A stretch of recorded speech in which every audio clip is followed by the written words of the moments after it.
2021 সালে গৌরনদী পৌরসভা মেয়র নির্বাচনে আমাদের নেত্রী বেগম খালেদা জিয়া এবং আমাদের নেতা জনাব তারেক রহমান কর্তৃক ধানের শীষের প্রতীক নিয়ে আমি এখানে নির্বাচন করেছিলাম।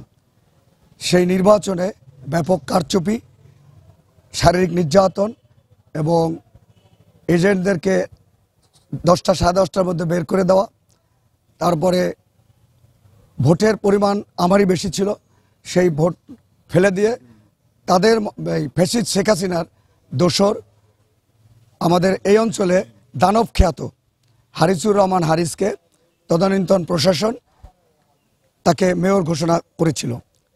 আমি তার পরিপ্রেক্ষিতে বরিশাল প্রথম যুগ্ম জজ আদালতে একটি মামলা দায়ের করেছি যে তার কারণ বাংলাদেশে এই ফ্যাসিস্ট শেখ হাসিনার সময় কোনো আইনের শাসন ছিল না, কোনো মানবতা ছিল না, কোনো গণতন্ত্র ছিল না। জুলাই 5ই আগস্টের পরে বাংলাদেশে এখন আইনের শাসন প্রতিষ্ঠিত হয়েছে, আইন তার নিজস্ব গতিতে চলছে। এই ধারণার উপর ভিত্তি করে আমি একটি মামলা করেছি।